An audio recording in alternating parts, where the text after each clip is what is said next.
নবীজি বলেন, কারো অন্তরের মধ্যে যদি গম পরিমাণ, জব পরিমাণ, সরিষার দানা পরিমাণ ইমান থাকে, গম পরিমাণ, জব পরিমাণ, সরিষার দানা পরিমাণ ঈমান, এই মানুষটা যদি বিভিন্ন অপরাধের কারণে জাহান্নামের সাজা ভোগ করতেও হয়, জাহান্নামের সাজা ভোগ করার পর আমি নবী বলে দিলাম, একদিন জাহান্নাম থেকে বের হয়ে ওই সরিষা পরিমাণ ঈমানের কারণে আল্লাহর জান্নাতে প্রবেশ করবে।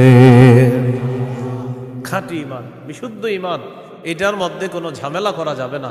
আল্লাহ কথাগুলা বুঝার তৌফিক দান করেন।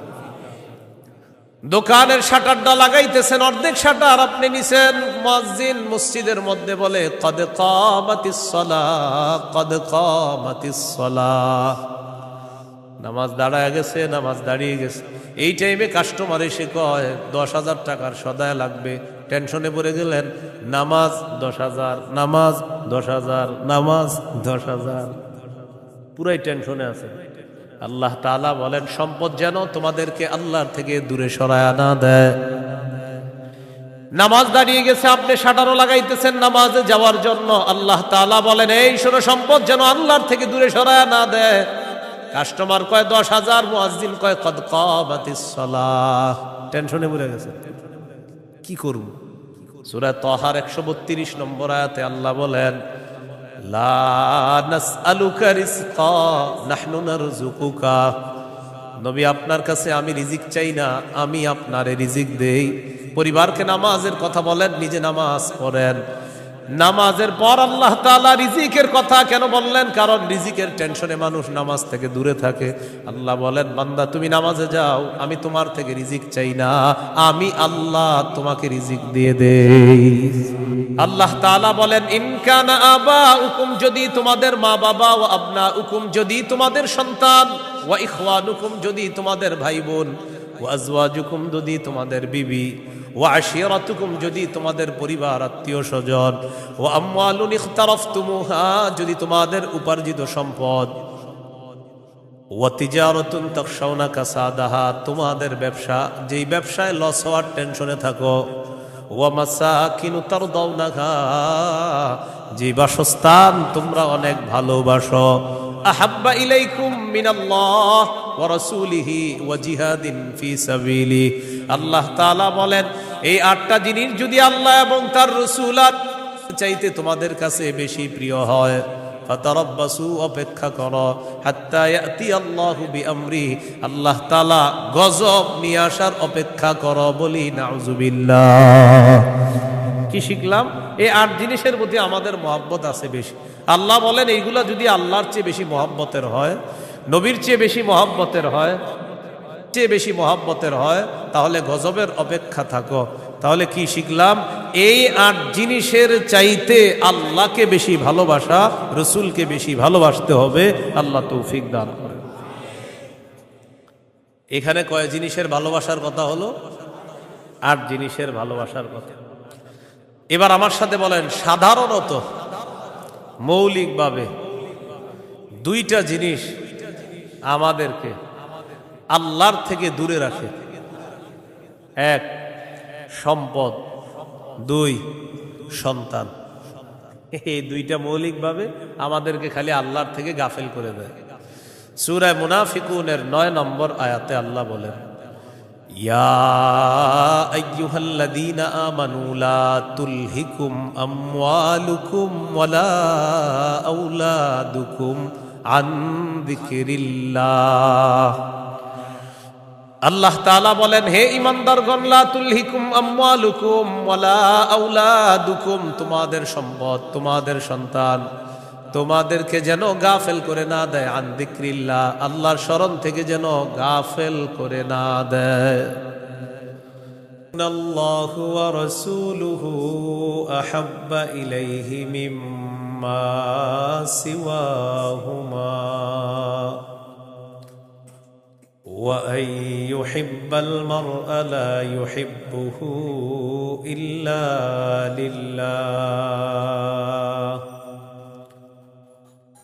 وأن يكره أن يعود في الكفر كما يكره أن يقذف في النار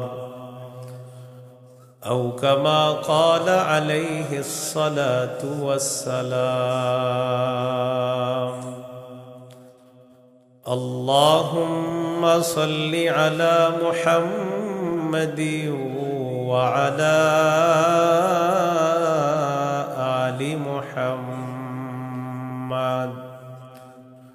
كما صليت على إبراهيم وعلى آل إبراهيم إنك حميد مجيد اللهم بارك على محمد وعلى آل محمد كما باركت على إبراهيم وعلى آل إبراهيم إنك حميد مجيد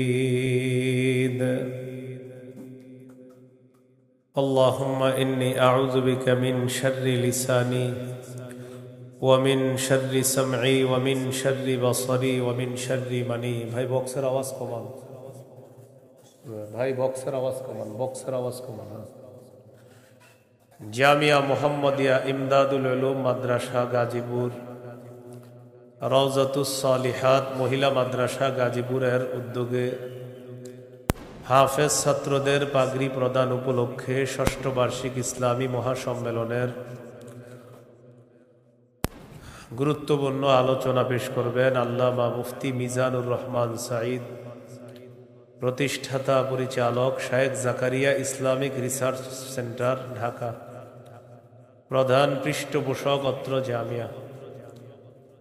আল্লামা মুফতি আজিম উদ্দিন দামাত বরকাতুহুমুল আলিয়া, শাইখুল হাদিস জামিয়া নূরিয়া কামরাঙ্গীরচর ঢাকা। গুরুত্বপূর্ণ আলোচনা করবেন মাওলানা হাফিজুর রহমান সিদ্দিক কুয়াকাটা, মোহতামিম জামিয়া তালিমিয়া মাদ্রাসা আদর্শনগর ঢাকা।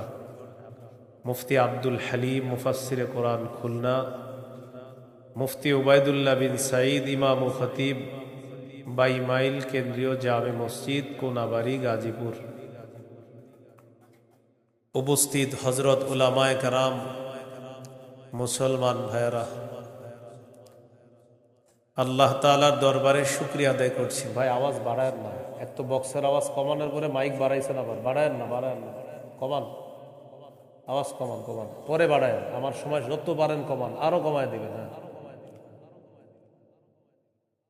উপস্থিত হযরত, ঠিক আছে এবার উপস্থিত হযরত উলামায়ে কেরাম, মুসলমান ভাইয়েরা, আল্লাহ তাআলার দরবারে শুকরিয়া আদায় করছি। আল্লাহ আমাদেরকে এই মাহফিলে উপস্থিত হওয়ার তৌফিক দান করেছেন, বলি আলহামদুলিল্লাহ। আমি আপনাদের সামনে সূরাতুল বাকারার 256 নম্বর আয়াতে কারিমা থেকে কয়েকটি আয়াত তেলাওয়াত করলাম। 256 নম্বর আয়াতে আল্লাহ তাআলা দ্বীনের ব্যাপারে আমাদেরকে দিক নির্দেশনা দিয়েছেন। লা ইকরাহা ফিদ্দীন, দ্বীন গ্রহণ করার ক্ষেত্রে জোর করা যাবে না। কাউকে দ্বীন গ্রহণ করার ক্ষেত্রে, ইসলাম গ্রহণ করার ক্ষেত্রে জোর করা যাবে না। তবে ইসলামের দাওয়াত দেওয়া যাবে, ইসলামের সৌন্দর্যতা তাদের সামনে পেশ করা যাবে। সূরা আলী ইমরানের 19 নম্বর আয়াতে আল্লাহ বলেন, ইন্নাদ-দীনা ইনদাল্লাহিল ইসলাম, নিশ্চয়ই দ্বীন আল্লাহর কাছে ইসলাম। এটা হলো আয়াতের অনুবাদ। নিশ্চয়ই দ্বীন আল্লাহর কাছে ইসলাম, মানে আল্লাহর কাছে একমাত্র দ্বীন হলো ইসলাম। সূরা আলী ইমরানের 85 নম্বর আয়াতে আল্লাহ বলেন, وَمَن يَبْتَغِ غَيْرَ الْإِسْلَامِ دِينًا فَلَن يُقْبَلَ مِنْهُ। যে ব্যক্তি ইসলাম ছাড়া অন্য কোনো দিনকে গ্রহণ করে, অন্য কোনো কিছুকে দিন হিসাবে গ্রহণ করে, ফালাই ইউকবালা মিন, এটা তার থেকে গ্রহণ করা হবে না। কেউ যদি ইসলাম ছাড়া অন্য কোনো কিছুকে দিন হিসাবে গ্রহণ করে, এটা তার থেকে গ্রহণ করা হবে না, মানে ইসলাম ছাড়া অন্য কোনো দিন গ্রহণযোগ্য না। এটা অন্যকে দাওয়াত দিয়ে বোঝানো যায়। জাহিলি যুগের বন্ধা নারীরা, যাদের সন্তান হয় না, এই জাতীয় নারীরা মানত করলো, আমার যদি ছেলে হয় ছেলের ইহুদি বানাবো। নাউজুবিল্লাহ। কি বানাবে? নাজিবি গোত্রের ইহুদিদেরকে বের করে দেওয়ার জন্য হুকুম আসলো।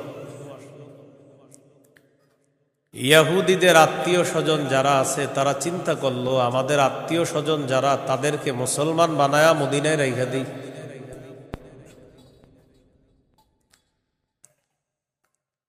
হুসাইন আল আনসার নামে নবীর একজন সাহাবী, তিনি রাসূল সাল্লাল্লাহু আলাইহি সাল্লামের কাছে গেলেন, গিয়ে বললেন, ইয়া রাসূলুল্লাহ, আমার দুজন পুত্র সন্তান খ্রিস্টান, আমি তাদেরকে যদি জোর করে মুসলমান বানিয়ে মদিনায় রেখে দিই। বাবা মুসলমান, সন্তান খ্রিস্টান। রাসূলুল্লাহ সাল্লাল্লাহু আলাইহি সাল্লামকে বললেন, আমি আমার দুই পুত্রকে যদি জোর করে মুসলমান বানিয়ে রেখে দেই, তখন আল্লাহ তাআলা সূরা বাকারার 256 নম্বর আয়াত নাজিল করলেন, লা ইকরাহা ফিদ্দীন। ইসলাম গ্রহণ করার ক্ষেত্রে জোর করা যাবে না। কদ তাবায়্যানার রুশদু মিনাল গাই। হেদায়েত স্পষ্ট হয়ে গিয়েছে গুমরাহি থেকে, পথভ্রষ্টতা থেকে। কোনটা হেদায়েত, কোনটা গুমরাহি, এটা মানুষের কাছে স্পষ্ট। এই কথা আল্লাহ কেন বললেন? হেদায়েত মানুষের সামনে এখন স্পষ্ট, এখন যদি মানুষ গ্রহণ না করে, এটা তার হতভাগা হওয়ার লক্ষণ। যদি সে গ্রহণ করে, এটা তার সৌভাগ্য, সে একজন সৌভাগ্যবান। সে সৌভাগ্যবান হওয়ার লক্ষণ হবে যদি হেদায়েত গ্রহণ করে। জোর করে বলা যাবে না তুমি মুসলমান হতেই হবে। ফামান ইয়াকফুর বিত-তাগুতি ওয়া ইউমিন বিল্লাহ ফাকাদ ইসতামসাকা বিল উরওয়াতিল ওয়াসকা লা ইনফিসামা লাহা। হেদায়েত স্পষ্ট হয়ে যাওয়ার পরেও যারা তাগুতকে অস্বীকার করবে, আল্লাহকে যারা বিশ্বাস করবে, হেদায়েত আর গুমরাহি দুইটা স্পষ্ট হয়ে যাওয়ার পর যারা তাগুতকে অস্বীকার করবে তথা পথভ্রষ্টতাকে বর্জন করবে, ওয়া ইউমিন বিল্লাহ, আর যারা আল্লাহকে বিশ্বাস করবে, ফাকাদ ইসতামসাকা বিল উরওয়াতিল ওয়াসকা, সে এমন এক মজবুত হাতলকে আঁকড়ে ধরলো, লা ইনফিসামা লাহা, যেই মজবুত হাতল কখনো ছুটে যাওয়ার সম্ভাবনা নাই। এমন এক মজবুত হাতল, যেই মজবুত হাতল তাকে জান্নাতে পৌঁছায় দিয়েছে। এটা হলো তাওহীদ। বলেন, এটা কি? তাওহীদ। তাগুত দ্বারা উদ্দেশ্য হলো যত সীমালঙ্ঘনকারী আছে সবাই। আল্লাহ তাআলা বলেন, ফামান ইয়াকফুর বিত-তাগুতি ওয়া ইউমিন বিল্লাহ, যারা তাগুতকে অস্বীকার করবে আর আল্লাহকে বিশ্বাস করবে, ফাকাদ ইসতামসাকা বিল উরওয়াতিল ওয়াসকা লা ইনফিসামা লাহা, তারা এমন এক মজবুত হাতল আঁকড়ে ধরলো যেটা ছুটে যাওয়ার সম্ভাবনা নাই, বিচ্ছিন্ন হওয়ার সম্ভাবনা নাই। এই মজবুত হাতলের নাম হলো তাওহীদ, আল্লাহর একত্ববাদ স্বীকার করা। তাওহীদের মৌলিক 4টি শর্ত। প্রিয় ভাইয়েরা, কয় শর্ত? 1 নম্বর, আল্লাহ ছাড়া কোনো ইলাহ নাই এই বিশ্বাস নিয়ে মৃত্যুবরণ করা। 2 নম্বর, আল্লাহ ছাড়া কোনো ইলাহ নাই এই কথা মুখে বলবো, পাশাপাশি এই কথায় সামান্যতম সন্দেহ করা যাবে না। 3 নম্বর, আল্লাহ ছাড়া কোনো ইলাহ নাই মুখে বলার পাশাপাশি অন্তরে বিশ্বাস করা। 4 নম্বর, সবচাইতে বেশি আল্লাহকে ভালোবাসা। এই হলো তাওহীদের 4 শর্ত। তাওহীদের কয় শর্ত? 1 নম্বর, আল্লাহ ছাড়া কোনো ইলাহ নাই এই বিশ্বাস নিয়ে মৃত্যুবরণ করা। 2 নম্বর, আল্লাহ ছাড়া কোনো ইলাহ নাই এই কথায় সন্দেহ করা যাবে না। 3 নম্বর, আল্লাহ ছাড়া কোনো ইলাহ নাই এটা মুখে বলা, অন্তরে বিশ্বাস করা। 4 নম্বর, আল্লাহকে সবচেয়ে বেশি ভালোবাসা। এই হলো তাওহীদের 4 শর্ত। বাইরের মাইকের আওয়াজ আবার বাড়াইছেন, ঠিক না? ওইটা কমান, ওইটাও কমান। আপনি পরে বাড়ান, আমার বয়ানটা একটু কমান না, সমস্যা নেই। বুঝে না কিছু, মানে আমি এটা আপনার জন্য ভালো। আরো বুঝে না, এর কথা হলো ফাটাইতে হবো, বুঝতে হবো আমার মাইক এরকম এরকম। আমি তো বলছি না খারাপ, আমি বলছি খারাপ, আমি তো ভালোই বলছি। আমি বয়ান করতে সামনে দাওয়াত দিয়ে না, এত মাইক লাগাইলে। কিন্তু বারবার মাহফিলে বলি, মাইক কম হবে ওই মাহফিলে দাওয়াত অটোমেটিক পাবেন, বেশি মাহফিল মাইক হবে আর দাওয়াত পাবেন না। সোজা হিসেব, আমার বয়ানে মাইক কম থাকতে হবে, এটা আমি আলাদা বিষয়। মাইক যত কম হবে, যদি আবেদন করেন যে হুজুর মাইক 2টা, তো দেখবেন আর দাওয়াত আগে দিব আপনার। মাইক বেশি লাগাবেন, আমার পাবেন না, সোজা হিসাব। মাইক কমাইতে হবে আমার বয়ানে কারো যেন কোনো ক্ষতি না হয়, মাথায় রাখবেন। তাওহীদের 4টা শর্ত। 1 নম্বর, আল্লাহ ছাড়া কোনো ইলাহ নাই এই বিশ্বাস নিয়ে মৃত্যুবরণ করা। 2 নম্বর, আল্লাহ ছাড়া কোনো ইলাহ নাই এই কথায় সামান্য সন্দেহ করা যাবে না। 3 নম্বর, আল্লাহ ছাড়া কোনো ইলাহ নাই এটা মুখেও বলা, অন্তরে বিশ্বাস করা। 4 নম্বর, আল্লাহকে সবচেয়ে বেশি ভালোবাসা। 1 নম্বর শর্ত, আল্লাহ ছাড়া ইলাহ নাই এই বিশ্বাস নিয়ে মৃত্যুবরণ করা। সহিহ বুখারীর 26 নম্বর হাদিস। এই হাদিসের বর্ণনাকারী উসমান রাদিয়াল্লাহু তাআলা তিনি বলেন, عن عثمان رضي الله تعالى عنه قال قال رسول الله صلى الله عليه وسلم من مات وهو يعلم أنه لا إله إلا الله دخل الجنة। নবীজি বলেন, কেউ যদি এই বিশ্বাস নিয়ে মারা যায় আল্লাহ ছাড়া কোনো ইলাহ নাই, আমি নবী বলে দিলাম দাখালাল জান্নাহ, সে জান্নাতে প্রবেশ করবে। সহিহ বুখারীর বর্ণনা 1237 নম্বর হাদিস, 1237। জিবরিল আমিন নবীর কাছে আসছে, আসার পর বললেন, বাশির উম্মাতাকা আন্নাহু মান মাতা মিন উম্মাতিক লা ইউশরিকু বিল্লাহি শাইআ দাখালাল জান্নাহ। জিবরিল আমিন আসছে, আসার পর বলে, ইয়া রাসূলুল্লাহ, আপনার উম্মতের মধ্যে যারা শিরিক না করে মারা যাবে, আল্লাহ তাআলা আমাকে পাঠিয়েছে আপনাকে বলার জন্য, শিরিক করা ছাড়া যারা মারা যাবে আপনি ওই উম্মতকে জান্নাতে প্রবেশের সুসংবাদ জানায়া দেন। বুঝে আসছেনি সবার? তাহলে 1 নাম্বার, আল্লাহ ছাড়া কোনো ইলাহ নাই এই বিশ্বাস নিয়ে মৃত্যুবরণ করা। একদিন এক ফেরেশতা নবীজির কাছে আসছে। নবীজি সাল্লাল্লাহু আলাইহি সাল্লাম বলেন, আতানি আতিম মির রাব্বি ফাখায়্যারানি বাইনা আইয়ুদখিলা নিসফা উম্মতি আল জান্নাহ ওয়া বাইনা আশ-শাফাআহ। নবী বলেন, একজন ফেরেশতা আমার কাছে আসছে, আসার পর আমাকে 2টি বিষয়ের স্বাধীনতা দিয়েছে যে কোনো একটা গ্রহণ করার জন্য। ফেরেশতা আমাকে বলল, হাবিব, আপনি যদি চান আপনার অর্ধেক উম্মত আপনি জান্নাতে নিতে পারবেন, আর যদি চান আপনি সুপারিশ করতে পারবেন, তবে 2টি গ্রহণ করা আপনার জন্য। এই সুযোগ আপনি পাবেন না, যে কোনো একটি গ্রহণ করতে হবে। হয়তো অর্ধেক উম্মত জান্নাতে নিবেন, না হয় আপনি সুপারিশ গ্রহণ করবেন। আমাদের নবী বলেন ইখতারতুশ শাফাআ, আমি সুপারিশ করাটাই আল্লাহর থেকে গ্রহণ করে নিলাম। বলেন তবে, বলেন সবাই বলেন তবে। এই সুপারিশ শুধু তারাই পাবে যারা শিরিক করবে না। নবীজি বলেন ওয়াহিয়া লিমান লা ইউশরিকু বিল্লাহি শাইআ, আমার সুপারিশ শুধু তারাই পাবে যারা আল্লাহর সাথে শিরিক করবে না, তারাই শুধু আমার সুপারিশ পাবে, অন্যরা কিন্তু আমার সুপারিশ পাবে না।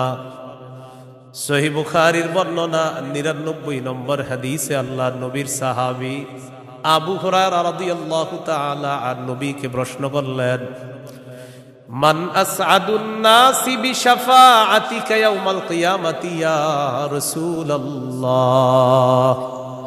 হুজুর, কিয়ামতের ময়দানে আপনার সুপারিশের মাধ্যমে কোন ব্যক্তি সবচেয়ে সৌভাগ্যবান হবে আমাকে একটু বলেন। নবীজি বললেন, আবু হুরায়রা, আমি জানতাম তোমার আগে এই প্রশ্ন আমাকে কেউ করবে না। লিমা রাআইতু মিন হিরসিকা আলাল ইলম, ইলমের প্রতি তোমার যে আগ্রহ, বিদ্যার প্রতি তোমার যে আগ্রহ, আমি জানতাম তোমার আগে এই প্রশ্ন আমাকে কেউ করবে না, তুমি যেই প্রশ্নটা করছো। তো যেহেতু তুমি প্রশ্নটা করেই ফেলছো, উত্তরটা নাও। আসাদুন নাসি বিশাফাআতি ইয়াউমাল কিয়ামাতি মান ক্বালা লা ইলাহা ইল্লাল্লাহ খালিসাম মিন কিবালি নাফসি, কোন ব্যক্তি যদি দিল থেকে বলে লা ইলাহা ইল্লাল্লাহ আর এই বিশ্বাস নিয়ে যদি মারা যায়, কিয়ামতের ময়দানে আমার সুপারিশের মাধ্যমে এই ব্যক্তি সবচাইতে সৌভাগ্যবান বান্দা হয়ে যাবে। কি শিখলাম বলেন? লা ইলাহা ইল্লাল্লাহ। তিরমিজির বর্ণনা ৩৫৯২ নম্বর হাদিস। ক্বালা রাসূলুল্লাহ সাল্লাল্লাহু আলাইহি ওয়াসাল্লাম, মা আবদুন ক্বালা লা ইলাহা ইল্লাল্লাহ মুখলিসান কাত্তু ইল্লা ফুতিহাত লাহু আবওয়াবুস সামাই হাত্তা তুফজিয়া ইলাল আরশ। নবীজি বলেন, কোন বান্দা যদি একবার ইখলাসের সাথে লা ইলাহা ইল্লাল্লাহ পাঠ করে, আল্লাহর আসমানের সবগুলা দরজা খুলে দেওয়া হয়, তার লা ইলাহা ইল্লাল্লাহ যেন আরশ পর্যন্ত পৌঁছে যায়। তাওহীদের কয় শর্ত ভুলে গেছে? কয় শর্ত? ১ নম্বর, আল্লাহ ছাড়া ইলাহ নাই, এই বিশ্বাস নিয়ে মরতে হবে। ২ নম্বর, আল্লাহ ছাড়া কোনো ইলাহ নাই, এই কথায় সামান্য সন্দেহ করা যাবে না। সূরা হুজুরাতের ১৫ নম্বর আয়াতে আল্লাহ বলেন, ইন্নামাল মুমিনুনা আল্লাযীনা আমানু বিল্লাহি ওয়া রাসূলিহি সুম্মা লাম ইয়ারতাবু ওয়াজাহাদু বিআমওয়ালিহিম ওয়া আনফুসিহিম ফী সাবিলিল্লাহ উলাইকা হুমুস সাদিকুন। আল্লাহ তাআলা বলেন, প্রকৃত ঈমানদার হলো তারা যারা আল্লাহকে বিশ্বাস করে, রাসূলকে বিশ্বাস করে, সামান্য সন্দেহ করে না।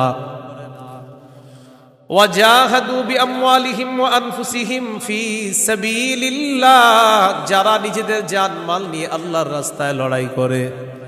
আল্লাহ বলেন, উলাইকা হুমুস সাদিকুন, আমি আল্লাহ তাদেরকে কোরআনে খাঁটি সত্যবাদী বলে ঘোষণা করলাম। এরা খাঁটি সত্যবাদী, আল্লাহকে বিশ্বাস করে, রাসূলকে বিশ্বাস করে, একটু সন্দেহ করে না। ৩ নম্বর শর্ত, লা ইলাহা ইল্লাল্লাহ, আমি মুখে উচ্চারণ করলাম আল্লাহ ছাড়া কোনো ইলাহ নাই, অন্তরেও বিশ্বাস করা। মুখে বললাম আল্লাহ ছাড়া কোনো ইলাহ নাই, অন্তরে যদি ঝামেলা থাকে এটা হবে মুনাফিক মার্কা শয়তান, নেফাকি হবে। এটা কি হবে বলেন তো? সবাই বলেন কি হবে? নেফাকি হবে। মুখে বলতে হবে, অন্তরেও স্বীকার করতে হবে। সূরাতুল ফাতহির ১১ নম্বর আয়াতে আল্লাহ বলেন, ইয়াকুলুনা বিআলসিনাতিহিম মা লাইসা ফি কুলুবিহিম, তারা তাদের মুখ দিয়ে এমন কথা বলে যা তাদের অন্তরের কথা না। তাহলে বলেন তো, তাওহীদের ৩ নম্বর শর্ত, মুখে বললাম একটা আর অন্তরে আরেকটা, শর্ত পূরণ হবে? মুখে যা বলবো অন্তরেও তা যদি হয়, এটা ৩ নম্বর শর্ত পূরণ হবে। অন্তরে যদি ঈমান সরিষার দানা পরিমাণও হয় একদিন জান্নাতে যাবে। সহিহ বুখারীর 44 নম্বর হাদিস। قال رسول الله صلى الله عليه وسلم يخرج من النار من قال لا إله إلا الله وفي قلبه وزن شعيرة من خير وفي قلبه وزن برة من خير وفي قلبه وزن ذرة من خير। নবীজি বলেন, কার অন্তরের মধ্যে যদি গম পরিমাণ, জব পরিমাণ, সরিষার দানা পরিমাণ ঈমান থাকে, গম পরিমাণ, জব পরিমাণ, সরিষার দানা পরিমাণ ঈমান, এই মানুষটা যদি বিভিন্ন অপরাধের কারণে জাহান্নামের সাজা ভোগ করতেও হয়, জাহান্নামের সাজা ভোগ করার পর আমি নবী বলে দিলাম একদিন জাহান্নাম থেকে বের হয়ে ওই সরিষা পরিমাণ ঈমানের কারণে আল্লাহর জান্নাতে প্রবেশ করবে। খাঁটি ঈমান, বিশুদ্ধ ঈমান, এটার মধ্যে কোনো ঝামেলা করা যাবে না। আল্লাহ কথাগুলা বুঝার তৌফিক দান করেন। 4 নাম্বার শর্ত, সবচেয়ে বেশি আল্লাহকে ভালোবাসো। বলেন কাকে ভালোবাসো? সবাই আমার সাথে বলেন, সাধারণত বলেন। আমরা 8টি জিনিসকে বেশি ভালোবাসি। 8 জিনিসের প্রতি আমাদের মহব্বত খুব বেশি। এই 8 জিনিসের চাইতেও আল্লাহকে, রসুলকে বেশি ভালোবাসতে হবে। কয় জিনিসের প্রতি টান আছে বেশি? 8 জিনিসের কথা আল্লাহ বলছে সূরা তাওবা 24 নম্বর আয়াত। আমি প্রথম আয়াতটা পড়ি, এরপর অনুবাদ করব, আমরা সবাই বলব।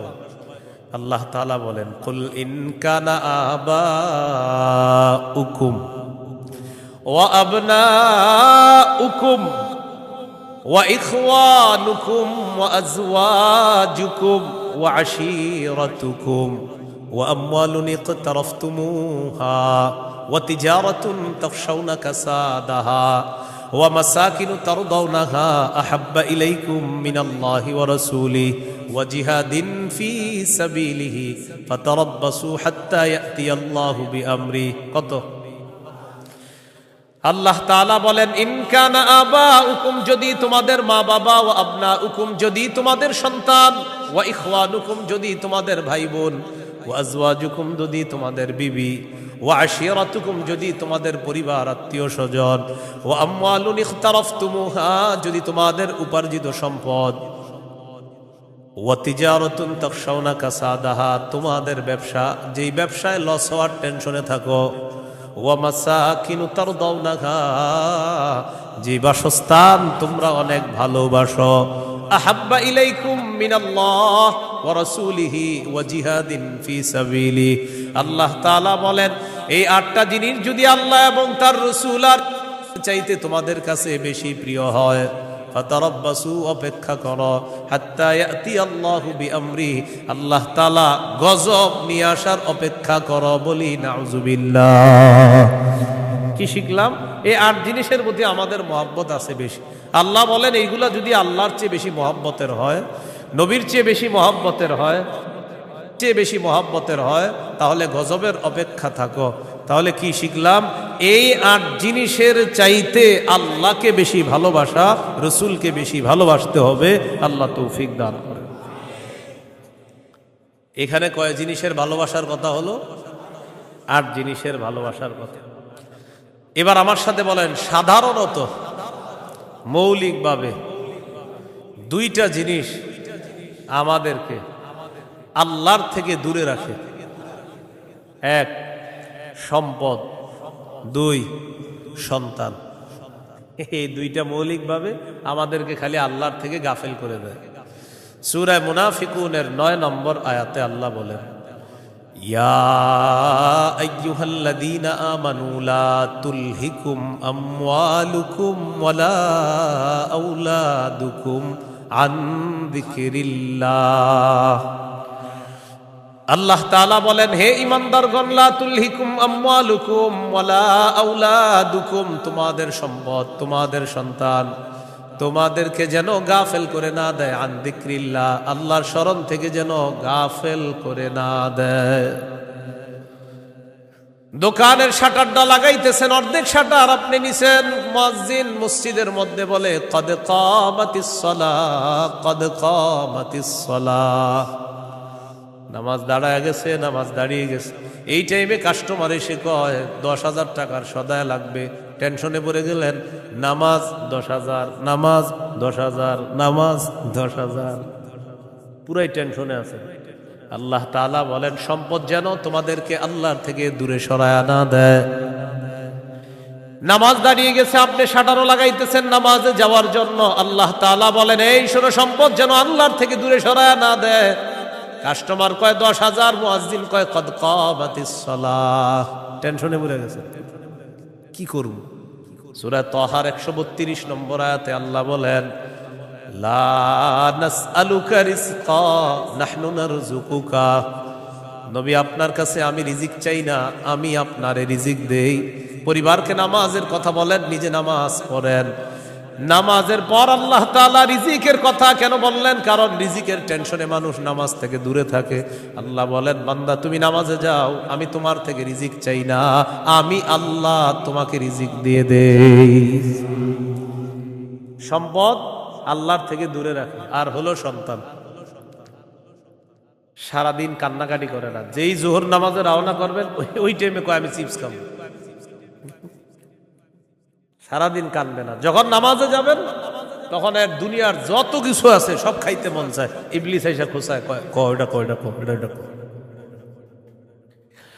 আপনি তখন বুদ্ধি করে কি করবেন, ওইটারে প্যাম্পাস পরায়া মসজিদের এক কোনায় নিয়ে বসায় তুমি বসে থাকেন, বসে থাকেন, বুঝেন নাই? আর ইবলিস রে বলবেন ইবলিস তুমি যেই ঝামেলাটা আমার সাথে ডেলি নামাজের সময় করো, এই ঝামেলা করে কাজ হবে না। কারণ নামাজের সময় তুই যতবার আমার সন্তানরে খোঁচাবি, ওরে ততবার কাঁধে করে মসজিদে নিয়ে যাবো, প্যাম্পাস পরায় ওটারও নিয়ে যাবেন মসজিদে, নিয়ে পাশে বসায় রাখবেন। ইবলিস বুঝা ফেলবে না এই রে খোঁচায় লাভ না, এরে খোঁচাইলে দেখি সন্তানও নামাজি বানায় ফেলবে। সুবহানাল্লাহ। সম্পদ সন্তান আল্লাহর থেকে আমাদেরকে দূরে রাখে। প্রিয় ভাইয়েরা, এই দুই জিনিস যেন আমাদের মধ্যে এত মহব্বত গালেব না হয় যে এই দুই জিনিস এত পরিমাণ মহব্বত করতে গেলাম, আল্লাহকে ভুলে গেলাম, রসুলকে ভুলে গেলাম, আখেরাত ভুলে গেলাম। এমনটা ভালোবাসি, সন্তান ভালোবাসি, মা ভালোবাসি, বাবা ভালোবাসি ঠিক, কিন্তু এর চেয়ে বেশি ভালোবাসি আল্লাহ। এই হলো আল্লাহকে সবচেয়ে, তাওহীদের কয় শর্ত? 4 নাম্বার। সবচেয়ে বেশি কাকে ভালোবাসা? আল্লাহকে, রসুলকে সবচেয়ে বেশি ভালোবাসা, আল্লাহকে এরপর রসুলকে সবচেয়ে বেশি ভালোবাসা। সহিহ বুখারীর বর্ণনা 16 নম্বর হাদিস, ক্বালা রাসূলুল্লাহ সাল্লাল্লাহু আলাইহি ওয়াসাল্লাম সালাসুন মান কুন্না ফীহি ওয়াজাদা হালাওয়াতাল ঈমান। নবীজি বলেন 3টা বৈশিষ্ট্য যদি কারো মধ্যে থাকে, সে অন্তরের মধ্যে ঈমানের স্বাদ আস্বাদন করতে পারবে। 1 নাম্বার, ইয়াকুন আল্লাহু ওয়া রাসূলুহু আহাব্বা ইলাইহি মিম্মা সিওয়াহুমা, আল্লাহ আল্লাহ রসুল ছাড়া যত কিছু আছে সবকিছুর চাইতে আল্লাহ আর তার নবীকে বেশি ভালোবাসা। 2 নাম্বার, ওয়া আইয়ুহিব্বাল মারআ লা ইউহিব্বুহু ইল্লা লিল্লাহ, কোন মুসলমানকে শুধুমাত্র আল্লাহর জন্য ভালোবাসা। 3 নাম্বার, আইয়াকরাহা আইয়াউদা ফিল কুফরি কামা ইয়াকরাহু আইয়ুকযাফা ফিন্নার, আগুনের মধ্যে পুড়ে যাওয়া যেমন অপছন্দ, তেমনি ভাবে কুফরি করাটাও এমন অপছন্দ হওয়া। কোটি কোটি টাকা আপনার সামনে রাখা হলো আর বলা হলো আগুনে পুড়ে মারা যাও, আপনি তখন জবাব দিবেন আপনার কি মাথা খারাপ? আগুনে পুড়ে যদি আমি মারা যাই, তুই কোটি টাকা দিয়ে আমি করব কি? এবার আপনাকে বলা হলো কোটি কোটি টাকা দেওয়া হবে, তুমি কুফরি করো, আপনি জবাব দিবেন কোটি টাকার বিনিময়ে যেমন দুনিয়ার আগুনে পুড়তে চাই না, তেমনি ভাবে কোটি টাকার বিনিময়ে কুফরি করে জাহান্নামের আগুনেও পুড়তে চাই না। নবীজি বলেন কারো মধ্যে যদি এমন অনুভূতি থাকে আগুনে পুড়ে যাওয়া তার অপছন্দ, তেমনি ভাবে কুফরি করাটাও তার কাছে অপছন্দের, আল্লাহ তাআলা তার অন্তরের মধ্যে ঈমানের স্বাদ তৈরি করে দিবেন, ঈমানের স্বাদ দিবেন। তো এই 3টার মধ্যে একটা হলো আল্লাহকে বেশি ভালোবাসা। বলেন তো তাওহীদের কয় শর্ত? এক নম্বর, আল্লাহ ছাড়া কোনো ইলাহ নাই, এই বিশ্বাস নিয়ে মৃত্যুবরণ করা। 2 নম্বর, আল্লাহ ছাড়া কোনো ইলাহ নাই, এটার মধ্যে একটুও সন্দেহ করা যাবে না। 3 নম্বর, আল্লাহ ছাড়া কোনো ইলাহ নাই, এটা মুখে বলা, অন্তরে স্বীকার করা, বিশ্বাস করা। 4 নম্বর, আল্লাহকে সবচেয়ে বেশি ভালোবাসা। এই 4 শর্ত পূরণ করে আমরা যেন কবরে যেতে পারি, আল্লাহ তাআলা তৌফিক দান করেন। এরপরে আল্লাহ বলেন, ওয়াল্লাহু সামিউন আলিম, আল্লাহ সর্বশ্রোতা সর্বজ্ঞানী। এটা হলো সূরা বাকারার 256 নম্বর আয়াত। এখন আপনাদেরকে 56 নম্বর আয়াত থেকে জিজ্ঞাসা করতে চাই, একটা হলো তাগুতের দল আর একটা হলো আল্লাহর দল। দুনিয়াতে মৌলিকভাবে মানুষের দল 2টা, একটা হলো হিজবুল্লাহ আল্লাহর দল, আর একটা হিজবুশ শয়তান শয়তানের দল। এই 2 দল মৌলিকভাবে মানুষের মধ্যে সূরা মুজাদালায় 2 দলের কথা আছে। তো এই 2 দলের মধ্যে আমরা কার দলে থাকবো? আল্লাহর দলে না শয়তানের দলে? আল্লাহর দলে আমরা যারা থাকবো, আল্লাহ আমাদের অভিভাবক হয়ে যাবে। এই কথাটা আল্লাহ সূরা বাকারার 257 নম্বর আয়াতে বলতেছে। মন দিয়ে শুনেন কি বল, আল্লাহু ওয়ালিয়ুল্লাযীনা আমানু, যারা ঈমানদার তাদের অভিভাবক আল্লাহ। সুবহানাল্লাহ। আপনারা মাঝে মাঝে এমনি দোয়া করতে পারেন না, আল্লাহ আপনি আমার অভিভাবক, আল্লাহ আপনি অভিভাবক। আল্লাহ সূরা বাকারার 257 নম্বর আয়াতে বলছেন, আপনি আমার অভিভাবক। আল্লাহ আমি তো সমস্যায় আছি, আমারে সমাধান করে দাও।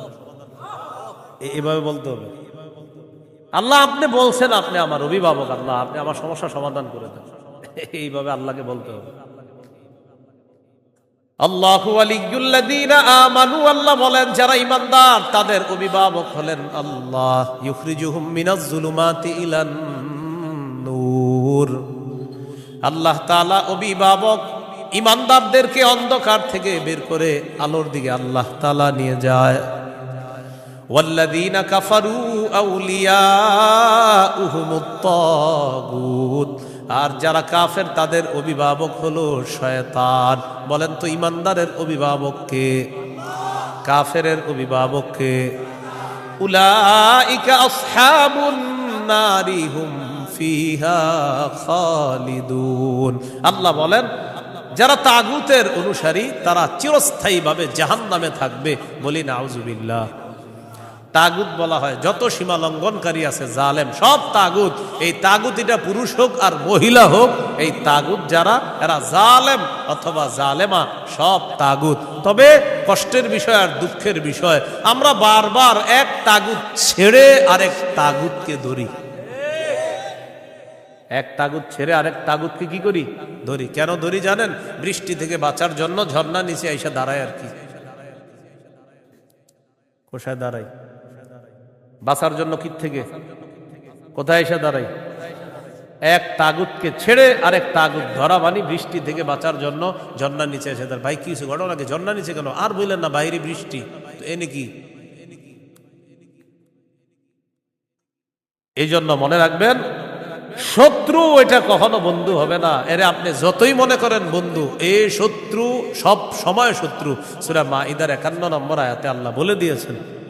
এবার আল্লাহ তাআলা কি বলে দেখেন, সূরা বাকারার 257 নম্বর আয়াত গেল, 258 নম্বর আয়াতে আল্লাহ তাআলা এবার আমাদের আকীদা বিশুদ্ধ করবে। কি বিশুদ্ধ করবে বলেন তো? দুনিয়াতে আমাদের অভিভাবক কে? বেঁচে আছি কে বাঁচিয়ে রাখছেন? মৃত্যু দিবেন কে? মৃত্যুর পর জীবিত করবেন কে? এই আকীদাটা এখন আল্লাহ তাআলা সংশোধন করবে যে শোনো, আমি তোমাদেরকে বাঁচিয়ে রাখছি, মৃত্যুর পর আমি জিন্দা করব, কিন্তু এখানে কোনো সন্দেহ করবা না। এই আকীদা 258, 259, 260 এই 3 আয়াতের মধ্যে আল্লাহ আমাদেরকে আকীদা দিয়ে দিবেন, দুনিয়াতে যেমন তোমাদেরকে রাখছি আমি, আখিরাতেও তোমাদেরকে আবার পুনরুত্থান করব, এই ক্ষমতাও আমি আল্লাহর। সূরা বাকারা 258, 259, 260 দেখেন কি বলে। ألم تر إلى الذي حاج إبراهيم في ربه أن آتاه الله الملك إذ قال إبراهيم ربي الذي يحيي ويميت قال أنا أحيي وأميت قال إبراهيم فإن الله يأتي بالشمس من المشرق فأت بها من المغرب فبهت الذي كفر والله لا يهدي القوم الظالمين নবী আপনি কি দেখেন নাই ওই ব্যক্তির ব্যাপারে চিন্তা করেন নাই যে ব্যক্তি ইব্রাহিম নবীর সাথে তার রবের ব্যাপারে ঝগড়া করেছে, যেই রব তাকে রাজত্ব দান করেছে ওই রবের ব্যাপারে লোকটা ঝগড়া করেছে ইব্রাহিম নবীর সাথে। আল্লাহ তাআলা বলেন এই ব্যক্তি হলো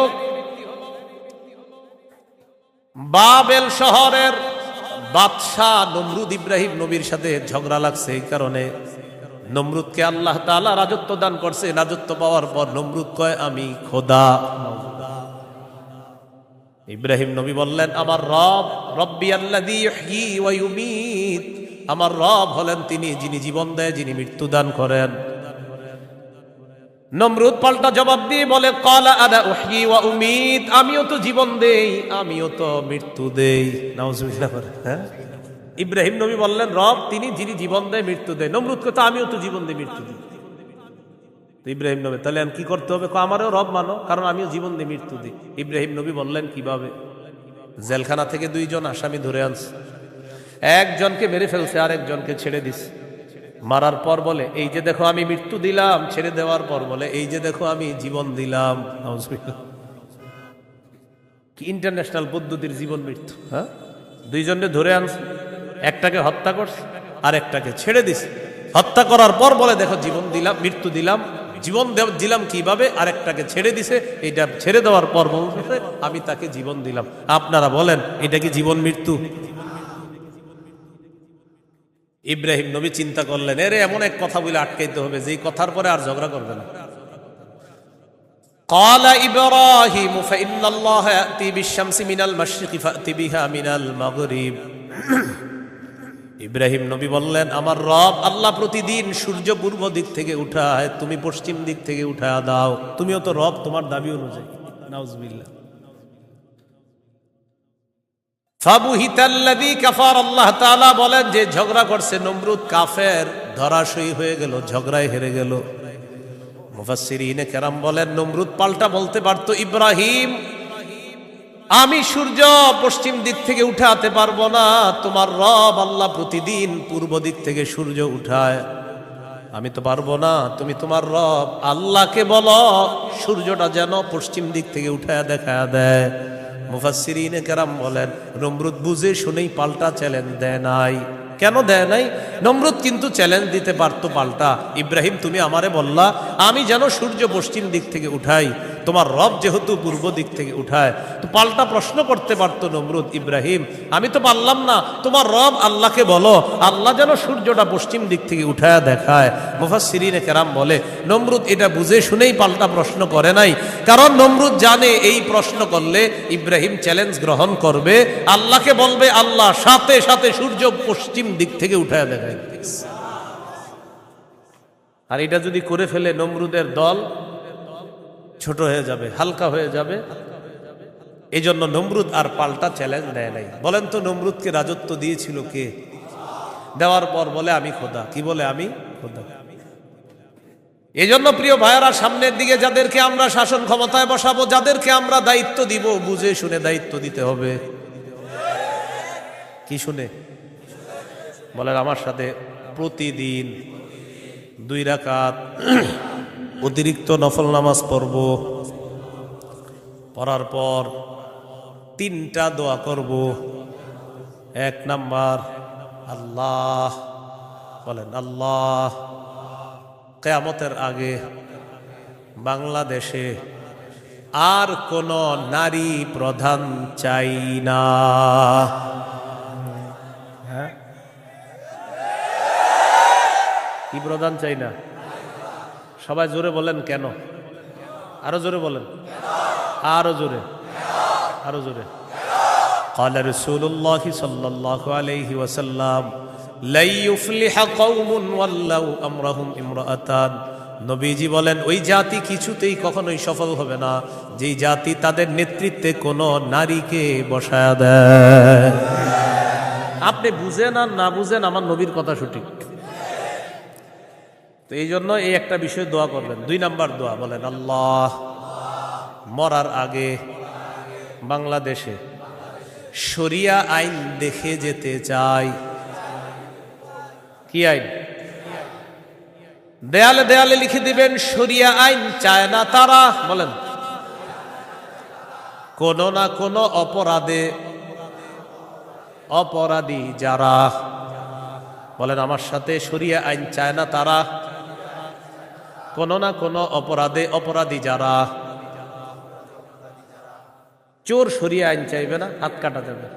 ধর্ষক শরিয়া আইন চাইবে না, তাকে পাথর মেরে হত্যা করা হবে, তার উপর ইসলামের শাস্তি প্রয়োগ করা হবে। এই জন্য ধর্ষক চাইবে না, চোর চাইবে না।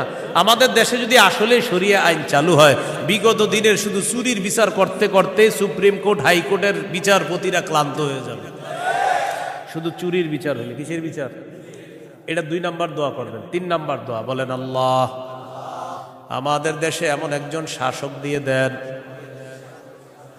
যেই শাসক মৌলিক 4টি কাজ করবে।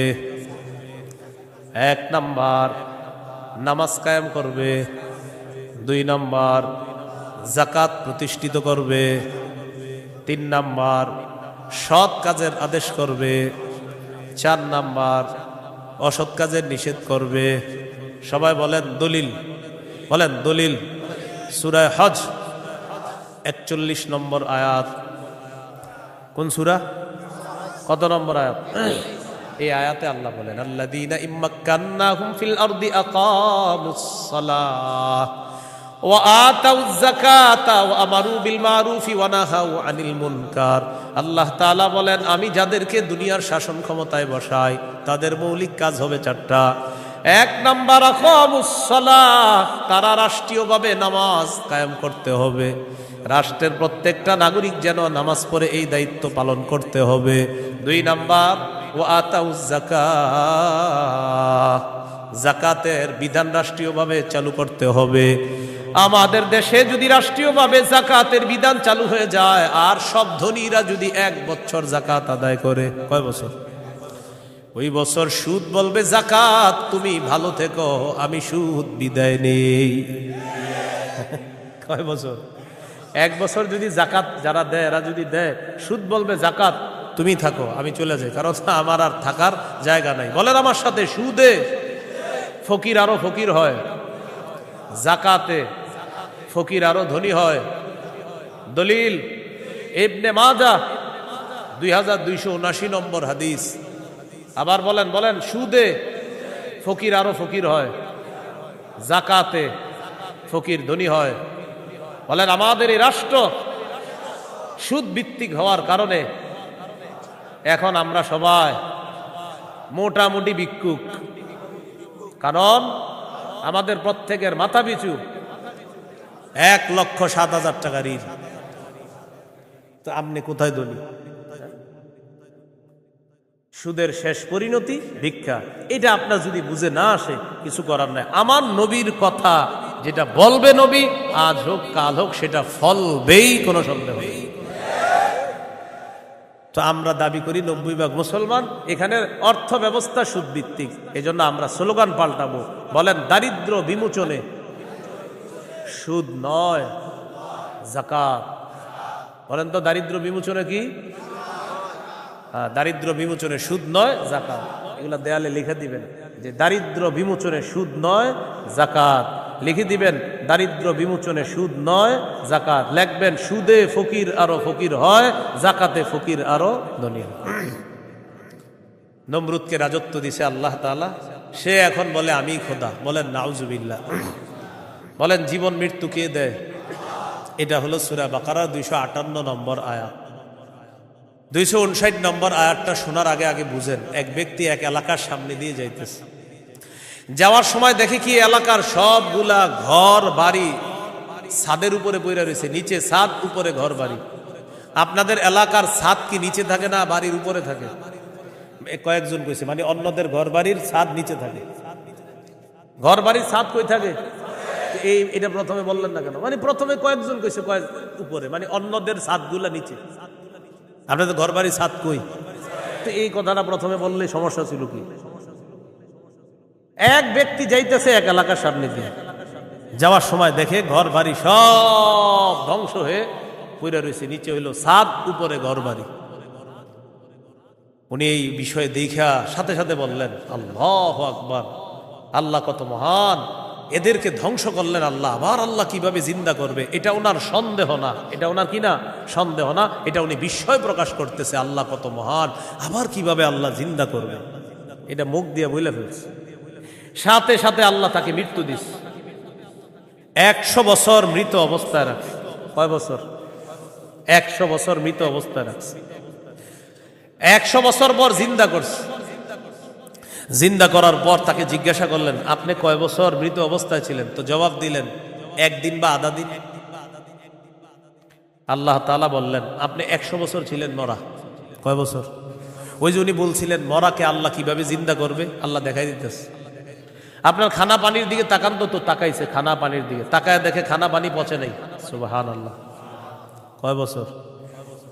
এবার আপনার গাদার দিকে তাকান, তো তাকাইছে গাদার দিকে, গাদাটার কি অবস্থা দেখে কি গাদা পচে গলে মরে মাটির সাথে মিশে গেছে। আল্লাহ তাআলা বুঝায়, এই জন্যই তো আমি আল্লাহ। সুবহানাল্লাহ। এবার আল্লাহ তাআলা বললেন, দেখেন গাদার অস্থিগুলা মাটির সাথে মিশে গেছে, আমি এগুলারে উঠাই। তো হাড্ডি উঠাইছে, উঠানোর পর এটার উপরে আল্লাহ গোস্তের প্রলেপ দিয়ে এটার মধ্যে প্রাণ সঞ্চার করে আবার গাদা জিন্দা করে দিচ্ছে। বলেন মৃতকে জিন্দা করে কে? এই কথাটাই আল্লাহ তাআলা বলেন, আও কাল্লাযী মাররা আলা ক্বরিয়াতি ওয়া হিয়া খাফিয়াতুন আলা উরুশিহা। অথবা নবী আপনি কি ওই ব্যক্তির ব্যাপারে চিন্তা করেন নাই যে ব্যক্তি এক এলাকার সামনে দিয়ে গেছে, যাওয়ার সময় দেখে এলাকার সবগুলা ঘর বাড়ি ছাদের উপর পড়া, এর মানে ঘর বাড়িগুলা সব ধ্বংস। ক্বালা আন্না ইউহয়ী হাযিহিল্লাহু বা'দা মাউতিহা। তখন তিনি বললেন, আল্লাহ তাআলা কিভাবে তাদেরকে মৃত্যুর পর আবার পুনরায় জিন্দা করবেন। ফাআমাতাহুল্লাহু মিআতা আমিন। আল্লাহ তাআলা তাকে 100 বছরের জন্য মৃত্যু দিলেন। সুম্মা বাআসা, আবার তাকে জিন্দা করলেন। করার পর আল্লাহ বললেন, ক্বালা কাম লাবিস্তা, কতদিন আপনি এইভাবে মৃত অবস্থায় কাটিয়েছেন? তিনি জবাব দিলেন, লাবিস্তু ইয়াওমান আও বা'দা ইয়াওম, একদিন বা আধা দিন আমি মৃত অবস্থায় ছিলাম। কয়দিন? না আপনারা বলেন আসলে কয় বছর? আল্লাহ তাআলা বলেন, ক্বালা বাল লাবিস্তা মিআতা আমিন ফানজুর ইলা তাআমিকা ওয়া শারাবিকা লাম ইয়াতাসান্না। আপনি 100 বছর মরা ছিলেন, খানার দিকে তাকান, পানির দিকে তাকান, লাম ইয়াতাসান্না, পচে নাই। সুবহানাল্লাহ। ওয়ানজুর ইলা হিমারিকা, গাদাটার দিকে তাকান, গাদার দিকে তাকাইছে, তাকায় দেখে পচে গলে মাটির সাথে মিশে গেছে। আল্লাহ তাআলা বলেন, জানেননি কেন আপনাকে আমি মৃত্যু দিলাম, আবার 100 বছর পর আপনাকে আমি কেন জিন্দা করলাম? ওয়ালিনাজআলাকা আয়াতাল লিন্নাস, আমি আপনাকে দুনিয়ার মানুষের সামনে নিদর্শন হিসাবে রেখে দিলাম যে দেখো আমি আল্লাহ মৃতকে জিন্দা করি, এর দৃষ্টান্ত দুনিয়াতেই দেখায়া দিলাম। কয় বছর মৃত্যু রাখছে, এরপরে আল্লাহ আবার উঠেছে। এবার আল্লাহ বললেন, অনজুর ইলাল ইযামি কাইফা নুনশিজুহা, ওই যে আপনার গাদার অস্থিগুলা মাটির সাথে মিশে গেছে, দেখেন কিভাবে আমি উত্থিত করি। সুম্মা নাকসুহা লাহমা, এরপর দেখেন কিভাবে গোস্তের পোশাক হাড্ডিগুলার উপর পড়ায়া দেই। আল্লাহ গোস্তের পোশাক পরায়া প্রাণ সঞ্চার করে গাদা আবার জিন্দা করে। এবার তিনি বললেন, মানে কে? ওই যে যিনি বলছিলেন 100 বছর আগে আল্লাহ কিভাবে জিন্দা করবে, তখন তিনি বললেন, ক্বালা আ'লামু আন্নাল্লাহা আলা কুল্লি শাইইন কাদির। আমি বুঝতে পারছি, আমি জানি আল্লাহ সবকিছুর উপর ক্ষমতাবান। বলেন সবকিছুর উপর ক্ষমতাবান কে? 100 বছর মৃত রাইখা আবার জিন্দা করার ক্ষমতা কার? এখন আমি কি আপনাদেরকে বলছি লোকটাকে? এই লোকটাকে বলছি? বলি নাই। এলাকা কোনটা এটাও বলছি? বলি নাই। কোরআনে এলাকার নামও আসে নাই, ওই ব্যক্তির নামও আসে নাই। তবে মুফাসসিরিনে কেরাম বলেন, এই ব্যক্তি যে একজন নবী ছিলেন এতে সন্দেহ নেই। উনি একজন কি ছিলেন? নবী ছিলেন, এতে কোনো সন্দেহ নেই। এটা হলো মুফাসসিরিনে কেরামের বক্তব্য। মুআররিখিন যারা আছে, ঐতিহাসিকগণ, তারা বলেন আগে পরে গবেষণা করলে বোঝা যায় তিনি ছিলেন উযাইর আলাইহিস সালাম। কোন নবী? অথবা বলেন, অথবা আরমিয়া আলাইহিস সালাম, এটা একজন নবীর নাম। তাহলে ওই জনপদের সামনে দিয়ে যিনি গিয়েছেন তিনি একজন নবী ছিলেন, এই ব্যাপারটা স্পষ্ট। তবে তিনি কোন নবী ছিলেন, উজাইর নবী না আরমিয়া নবী, এই ব্যাপারে ঐতিহাসিকগণ বলেন তিনি হয়তো উজাইর নবী, না হয় আরমিয়া আলাইহিস সালাতু ওয়াস সালাম। এখন এলাকা এটা কোন এলাকা? ঐতিহাসিকগণ বলেন এলাকাটা বাইতুল মুকাদ্দাসের বুখতে নসর যে এলাকা দখল করেছিল, ওই বুখত নসরের এলাকাটা ইতিহাস গবেষণা করলে বোঝা যায় ওই এলাকাটা আল্লাহ ধ্বংস করার পর তখন ওই নবী এলাকার সামনে দিয়ে গিয়েছিলেন। তাহলে এলাকার নাম সরাসরি কোরআনে নাই, এলাকার নাম সরাসরি হাদিসে নাই, নবীর নাম সরাসরি কোরআনে নাই, নবীর নাম সরাসরি হাদিসে নাই। মুফাসসির এবং ঐতিহাসিকগণ গবেষণা করে বলেন আগা গোড়া এটা গবেষণা করলে বোঝা যায় নবী ছিলেন হযরত উজাইর অথবা আরমিয়া, আর এলাকাটা ছিল বাইতুল মুকাদ্দাস। এই হলো সূরা বাকারার 259 নম্বর আয়াত। সূরা বাকারার 260 নম্বর আয়াত। এই আয়াতেও আল্লাহ আমাদের আকীদা স্বচ্ছ করবে যে দেখো দুনিয়াতে আমি তোমাদেরকে জিন্দা রাখছি, আবার আমি মৃত্যু দিব, আবার তোমাদেরকে পুনরুত্থান করব, এই ক্ষমতা। বিসমিল্লাহির রহমানির রহিম। আল্লাহুম্মা লাকাল হামদু ওয়া লাকাশ শুকর। সূরা বাকারা 260 নম্বর আয়াত আল্লাহ বলেন وَإِذْ قَالَ إِبْرَاهِيمُ رَبِّ أَرِنِي كَيْفَ تُحْيِي الْمَوْتَى قَالَ أَوَلَمْ تُؤْمِنْ قَالَ بَلَى وَلَكِنْ لِيَطْمَئِنَّ قَلْبِي قَالَ فَخُذْ أَرْبَعَةً مِنَ الطَّيْرِ فَصُرْهُنَّ إِلَيْكَ ثُمَّ اجْعَلْ عَلَى كُلِّ جَبَلٍ مِنْهُنَّ جُزْءًا ثُمَّ ادْعُهُنَّ يَأْتِينَكَ سَعْيًا وَاعْلَمْ أَنَّ اللَّهَ عَزِيزٌ حَكِيمٌ। স্মরণ করুন ওই সময়কে যখন ইব্রাহিম নবী বললেন রব্বি আরিনি কাইফা তুহিল মাউতা, আল্লাহ আপনি আমাকে দেখান আপনি কিভাবে মৃতকে জিন্দা করেন। আল্লাহ তাআলা বললেন ক্বালা আওয়ালাম তুমিন, ইব্রাহিম আপনি কি বিশ্বাস করেন না? ইব্রাহিম নবী জবাব দিলেন ক্বালা বালা ওয়ালাকিন লিয়াতমাইন্না কলবি, আল্লাহ অবশ্যই বিশ্বাস করি, তবে আমার অন্তরের প্রশান্তির জন্য আমি জানতে চাই আল্লাহ আপনি কিভাবে মৃতকে জিন্দা করেন। ভাই 259 আর 260 নম্বর আয়াতে একটা বিষয় কিন্তু মনে রাখেন, আমি আবার বারবার বলতেছি কথাটা। 259 নম্বর আয়াতে ওই যে নবী বললেন আল্লাহ কিভাবে মৃতদেরকে জিন্দা করবেন, এটা কিন্তু নবীর সন্দেহ না। আবার বলছি এটা কি না? সন্দেহ না, বলেন বিস্ময়, কি উনি আশ্চর্য হচ্ছেন। আবার 260 নম্বর আয়াতে ইব্রাহিম নবী বলতেছে আল্লাহ আপনি আমারে দেখান কিভাবে মৃতকে জিন্দা করেন, এটাও ইব্রাহিম নবীর সন্দেহ না, বরং ইব্রাহিম নবী অন্তরকে শান্তি দিতে চায় আল্লাহ আপনি যে মৃতকে জিন্দা করেন এটা দেখলে আমার দিলে একটু ভালো লাগতো, শুধু এই কারণে আমি দেখতে চাই। তাহলে বিষয়টা কি সন্দেহ? নাউজুবিল্লাহ, কোন নবী সন্দেহ করতে পারে না।